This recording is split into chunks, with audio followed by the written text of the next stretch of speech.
64 ধারায় সাক্ষ্য প্রদান করিয়াছে। এই হত্যাকাণ্ডের ঘটনায় জব্দকৃত উল্লেখযোগ্য আলামত সমূহ হলো হত্যাকাণ্ডে ব্যবহৃত 2টি বিদেশি পিস্তল, 52 রাউন্ড গুলি, ম্যাগাজিন ও সোরা, হত্যাকাণ্ডে ব্যবহৃত মোটরসাইকেল, ভুয়া নম্বর প্লেট, ঘটনাস্থল থেকে হত্যাকাণ্ডে ব্যবহৃত গুলি, খোসা এবং বুলেট, ভিডিও ভিত্তিক সিসিটিভির ফুটেজ এবং অন্যান্য আলামত এবং প্রায় 53টি অ্যাকাউন্টে মোট 218 কোটি টাকার স্বাক্ষরিত চেক। এই হত্যাকাণ্ডে ঘটনায় দায়েরকৃত মামলার অগ্রগতি বিষয়ে আজ সকাল 11টায় আপনাদের ডিএমপি একটি প্রেস ব্রিফিং মাধ্যমে বিস্তারিত জানিয়েছে। এই হত্যাকাণ্ডের পিছনে কারা জড়িত রয়েছে তা উদ্ঘাটনের জন্য আইন শৃঙ্খলা বাহিনী জোর প্রচেষ্টা অব্যাহত রয়েছে। গ্রেপ্তারকৃতদের কাছ থেকে পাওয়া তথ্য, সাক্ষীদের জবানবন্দি এবং উদ্ধারকৃত আলামত পর্যালোচনা ও সার্বিক বিবেচনায় মামলাটি তদন্তের শেষ পর্যায়ে রয়েছে।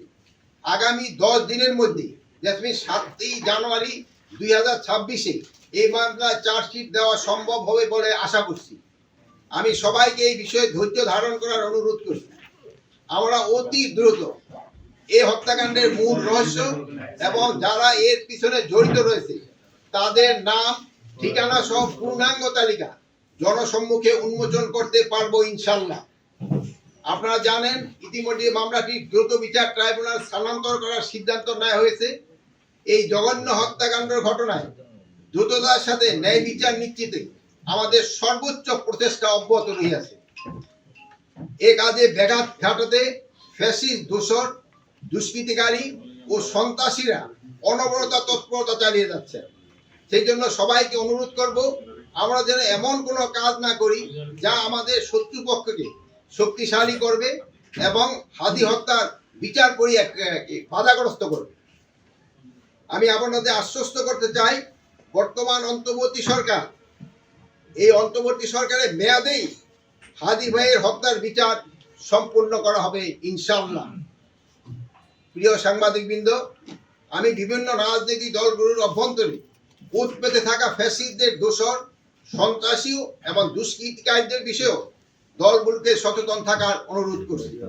বিভিন্ন রাজনৈতিক দলে কিছু নেতা কর্মী ভালোভাবে না জেনে ফ্যাসিস্টদের দোসর, সন্ত্রাসী ও দুষ্কৃতিকারীদের তাদের দলে স্থান দিচ্ছে বলে আমরা খবর পাচ্ছি।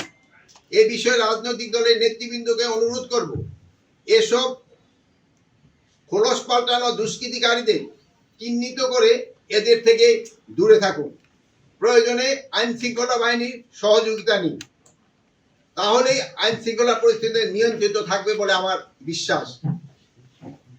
গত 13 ডিসেম্বর 2025 তারিখ থেকে চালু হওয়া অপারেশন ডেভিল হান্ট ফেজ 2 অভিযানে গত 26 ডিসেম্বর 2000 তারিখ পর্যন্ত 9,993 জনকে গ্রেপ্তার করা হয়েছে। তাছাড়া এই অভিযানে 102টি অগ্নেয়াস্ত্র, 553 রাউন্ড গুলি, 159 রাউন্ড কার্টুজ, 89টি দেশীয় অস্ত্র, গ্রেনেড, মর্টারের গোলা, গান পাউডার, আতশবাজি, বোমা তৈরি উপকরণ ইত্যাদি উদ্ধার করা হয়েছে। এ সময় মামলা ও ওয়ারেন্ট মূল্যে প্রায় 12,348 জন সহ সর্বমোট 22,341 জনকে গ্রেপ্তার করা হয়েছে। লক্ষ্মীপুর জেলার নির্বাচন অফিসে পেট্রোল ঢেলে অগ্নিসংযোগের ঘটনায় মূল আসামি মোহাম্মদ জুবেল, বয়স প্রায় 41-কেও 26 ডিসেম্বর জেলা পুলিশ গ্রেপ্তার করেছে।